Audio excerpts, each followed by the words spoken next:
Warning: the following story contains descriptions of graphic violence. Viewer discretion is advised. Welcome back to Sleeper Cell 41. In this episode, join me as we dive deep into the chilling story of Henry Lee Lucas. Get ready for a spine-tingling exploration of his life and crimes. Stay tuned. This is the case of Henry Lee Lucas.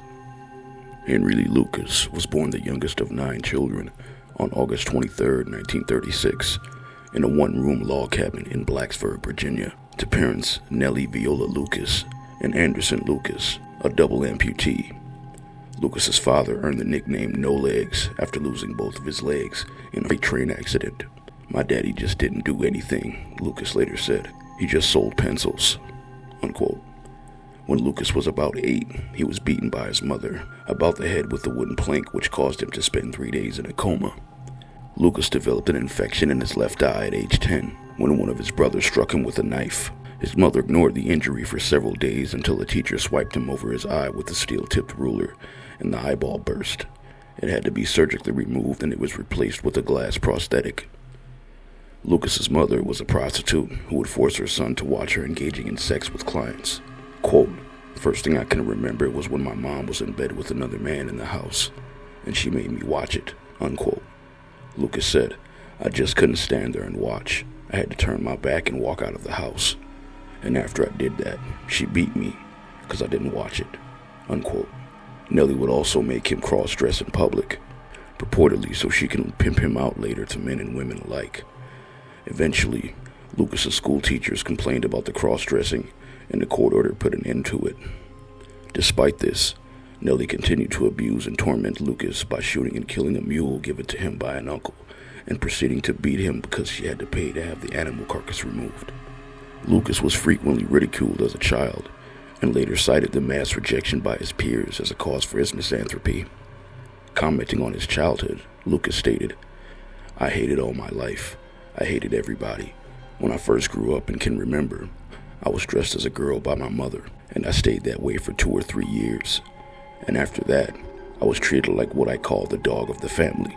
I was beaten. I was made to do things that no human being wanted to do," unquote. On October 24th, 1951, Lucas's alcoholic father died of hypothermia after drinking to intoxication and collapsing outside during a blizzard. Shortly thereafter, while in the 6th grade, Lucas dropped out of school and ran away from home, drifting around Virginia. As an adolescent, Lucas began an incestuous sexual relationship with his half-brother and started engaging in bestiality, often capturing small animals and performing sexual acts on them before killing them. On June 10th, 1954, Lucas was convicted on over a dozen counts of burglary in and around Richmond, Virginia, and was sentenced to 4 years in prison. He escaped in 1957 and was recaptured 3 days later, and was subsequently released on September 2nd, 1959. Lucas claimed to have committed his first homicide in 1951 when he strangled 17-year-old Laura Everline Burnsley. Burnsley disappeared from a bus stop in Lynchburg, Virginia in March 1951. Lucas confessed to her murder on February 15th, 1984. According to Lucas, he picked her up in Lynchburg, Virginia, and after she refused his sexual advances, he resisted an unsuccessful rape attempt. He killed her and buried her body in a secluded wooded area near Harrisburg, Virginia. Quote, "It scared me quite a bit," Lucas said, "because the first girl I killed was when I was 14 years old. I wanted to try the sex I'd been watching. I'd got to playing too rough with her," he said. "The pressure of seeing my mom hit me, and my emotions more or less took over, and I couldn't quite handle it," unquote. As with most of his confessions, Lucas later retracted this claim. Burnsley has never been found. In late 1959, Lucas traveled to Tecumseh, Michigan, to live with his half-sister, Opal Retta Jennings. Around this time, he was engaged to marry pen pal Stella Curtis, with whom he had corresponded while incarcerated. When Lucas's mother, 71-year-old Nellie Viola Lucas, visited him for Christmas, she disapproved of her son's fiancé and insisted he move back to Blacksburg, Virginia, to take care of her as she grew older. When he refused, they argued repeatedly. These arguments escalated until January 11th, 1960, when she struck him over the head with a broom, at which point he stabbed her in the neck. Lucas then fled the scene. Quote, I was pretty well drunk when she started arguing with me, wanting me to go back to live with her to Virginia. But I told her I didn't want nothing to do with her, unquote. Lucas remembered, he elaborated, all I remember was slapping her alongside the neck, but after I did that I saw her fall and decided to grab her. But she fell to the floor, and when I went back to pick her up, I realized she was dead. Then I noticed that I had my knife in my hand and she had been cut. Opal returned later and discovered their mother alive on the bedroom floor, but in a pool of her own blood. She called an ambulance, but it arrived too late. The official police report stated that Lucas's mother died of a heart attack precipitated by the assault. Lucas was soon arrested in Ohio on the outstanding Michigan warrant. He claimed to have killed his mother in self-defense. Lucas said, quote, I've got gashes in the back of my head. I've got black and blue marks on my body from being beaten every day. If I didn't do something she wanted, I got beaten, unquote. But his claim was rejected, and he was sentenced to up to 40 years imprisonment in Jackson State Penitentiary in southern Michigan for second-degree murder. Lucas attempted suicide several times by slashing his wrists and stomach with a razor. Henry was then transferred to the Iona State Hospital, where he was subject to electric shocks, behavioral therapy, and heavy doses of antidepressants. Henry spent 4 hours at Iona State Hospital before returning to prison in 1966, where a social worker met Lucas while he was incarcerated and described him as a very inadequate individual with feelings of insecurity and inferiority. After serving 10 years in prison, he was released on June 3, 1970, due to prison overcrowding. In December 1971, he was charged and sentenced to 4 or 5 years in prison for attempting to abduct a 15-year-old girl at gunpoint. He was also in violation of his probation by having a handgun in his possession while serving his sentence for the crime. He established a relationship with a family friend and the widow of a cousin, Betty Crawford, who had written to him. After being released from prison in August 1975, he moved to Port Deposit, Maryland, where he married Crawford and moved in with her and her 2 daughters in Pennsylvania on December 5, 1975, and began working at a mushroom farm. Their marriage ended in 1976, when Betty accused Henry of molesting her daughters. Lucas then went to Jacksonville, Florida in 1976 and ended up at a soup kitchen where he met Otis Toole, a part-time transvestite, and struck up a friendship with him. In 1978, he moved in with Toole's mother in Springfield, Florida, and became close to Toole's niece, an 11-year-old Frida Lorraine Becky Powell, who had a mild intellectual disability and had escaped from a juvenile detention center. A period of stability followed, with Lucas and Toole working together in a roofing company between 1979 and 1981. According to Lucas, during this time they engaged in a multi-state killing spree in which they targeted hitchhikers, sex workers, and migrants. He also claimed that Toole enjoyed crucifying their victims, then barbecuing and eating them.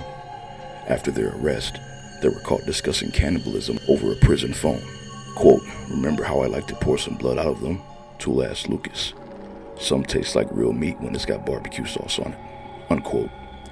Powell would also occasionally travel with the men and may have even helped Lucas and Toole lure potential victims. When interviewed about his crime spree, Lucas stated, quote, I kill them every way there is except poison. There's been strangulations, there's been knifings, there's been shootings, there's been hit and runs. I didn't even have any emotions. I had no feelings for the people themselves or any of my crimes. I'd pick them up hitchhiking, running and playing, stuff like that. We'd get to going and having a good time. First thing you know, I'd killed her and thrown her out somewhere. I don't know how to really explain why I kept on. It was just like I say, as though I left my body. And just as though the more you look at them, as though that person wasn't dead. And you just keep stabbing them, imagining that person is not dying, unquote. On January 20th, 1982, Lucas convinced Powell to run away with him to avoid child welfare authorities, and they lived on the road, eventually traveling to California, where an employer's wife asked them to work for her infirm mother, 82-year-old Katie Pearl Kate Rich. However, Rich's family turned the couple out, accusing them of failing to do their jobs and writing checks on Rich's bank account. While hitchhiking, Lucas and Powell were picked up by the minister of a Pentecostal religious commune called the House of Prayer, located in Stoneburg, Texas. Believing Lucas and the 15-year-old Powell were a married couple, the minister found Lucas a job as a roofer, while allowing the couple to stay in a small apartment on the commune, where they even attended church services. However, Powell became argumentative and homesick of Florida. When she turned up absent, Lucas claimed that she left at a truck stop in Bowie, Texas. On June 10, 1983, Lucas was arrested on charges of unlawful possession of a firearm by a Texas Ranger, Phil Ryan. While in jail, he wrote a letter to the sheriff, quote, "I have killed for the past 10 years, and no one will believe me. I cannot go on doing this. I also killed the only girl I ever loved," unquote. Later, he confessed to the murders of Powell and Rich and led the police to their purported remains, although forensic evidence alone was inconclusive and the coroner stopped short of positively identifying either of them. Lucas claimed he had lured Powell to an isolated field in Denton, Texas, on August 23, 1982, stabbed her in the chest, engaged in necrophilia with her corpse, dismembered, decapitated her post-mortem, and scattered her body pieces.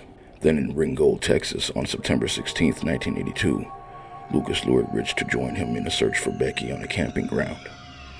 He then stabbed her in the chest, carved an inverted cross on her chest post-mortem, and engaged in necrophilia with her corpse as well, before stuffing her body into a drainage pipe. Lucas's participation in the investigation would serve to boost his credibility in later confessions to other crimes. Lucas later denied involvement, but the consensus is that he did murder Powell and Rich. In November 1983, Lucas was transferred to a jail in Williamson County, Texas. He reported that he attempted suicide after receiving rough treatment by the inmates, and claimed that police stripped him naked, denied him cigarettes and bedding, held him in a cold cell, mutilated his genitalia, and did not allow him to contact an attorney. After 4 days in jail, Lucas pleaded guilty to the 2 murders of Powell and Rich in court, but then also claimed to have committed over 100 additional murders. In interviews with law enforcement personnel, Lucas confessed to numerous additional unsolved killings. It was thought that there was positive corroboration with Lucas's confessions in 28 unsolved murders. So the Lucas Task Force was established by James B. Adams, the director of the Texas Department of Safety. The task force officially cleared hundreds of previously unsolved homicides as a result of Lucas's confessions. Lucas received preferential treatment that was extremely lax for someone supposedly thought to be a mass murderer. He was frequently taken to restaurants and cafes, rarely handcuffed, allowed to wander police stations and jails, and he even knew codes for security doors. Later attempts at determining Lucas's involvement in his confessed crimes were complicated when it was discovered he had been given access to information in the files of cases he was confessing to. There were suggestions that the interview tapes showed that Lucas would read the reactions of those interviewing him and alter what he was saying, thereby making his confessions more consistent with facts known to law enforcement. In total, Lucas was convicted of 11 murders, including the deaths of Viola Lucas, Becky Powell, and Kate Rich. The 8 other victims that Lucas was convicted of murder are as follows. 26-year-old schoolteacher Linda Jane Phillips disappeared on August 8, 1970, in the Dallas suburb of Richardson, Texas. While returning from a party to her parents' home in Kaufman County, her mutilated body was found on August 10th. She sustained 26 stab wounds and had been sexually abused. Lucas confessed to the murder and claimed he forced Phillips' car off the road at about 2:30 a.m. Lucas then allegedly forced her into his car at gunpoint, made her disrobe, and then stabbed her in the throat, chest, and stomach. The body of patrolman Clemmy Everett Curtis, age 30, was found on August 3, 1976, handcuffed near his patrol car in a wooded area just outside of Huntington, West Virginia city limit. He had been shot through the chest once. Lucas confessed that he and Toole had killed Curtis. Lily Pearl Darty, age 18, accepted a ride with Lucas on November 11, 1977, at a gas station in Harrison County, and later was essayed and shot in the head. Her decomposing body was found there 3 weeks later in a wooded area north of Marshall, Texas. 23-year-old Deborah Louise Jackson, informally known as Orange Socks, when unidentified, is believed to have been murdered on October 30th or 31st, 1979, in Georgetown, Texas. Her body was found naked except for a pair of orange socks, from which the nickname was derived. She had been strangled and was believed to have died only hours before the discovery. On April 26, 1981, Lucas allegedly broke into the apartment of 17-year-old babysitter Deanna Lynn Bryant in Brownfield, Texas, with the intent of robbing it. He then took a knife he carried to cut loose the cord on a vacuum cleaner and used it to strangle Bryant. Deanna's father was satisfied with Lucas's confession, and the case was closed. Glenna Faye Biggers, age 65, was found by a neighbor on December 20th, 1982, in Hale County, Texas. A butcher's knife had been thrusted into her stomach with a fork into her throat. According to Lucas, he broke into her home, killed her, and then stole $180. Laura Marie Purchase, age 26, was discovered on March 17, 1983, dead in a burning wooded area near League Line Road in Montgomery County, Texas.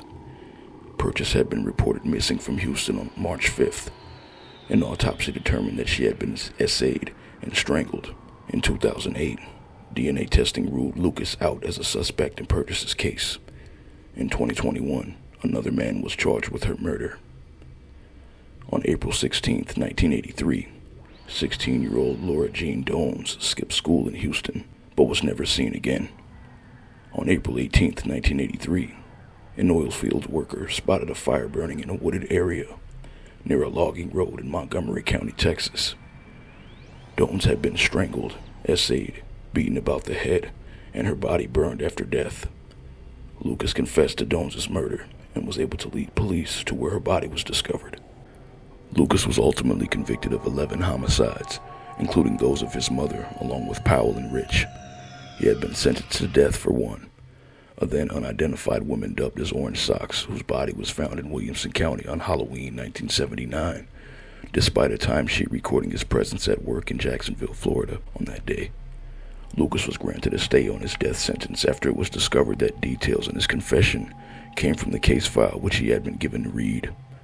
The sentence was commuted to life imprisonment in 1998 by then-Governor George W. Bush. On March 12, 2001, at 11 p.m., Lucas was found dead in prison at age 64. He is buried at Captain Joe Bird Cemetery in Huntsville, Texas. For more content, like, share, subscribe, and hit the notification bell. Stay tuned for part 7 of my Deranged Doctor series. Thank you.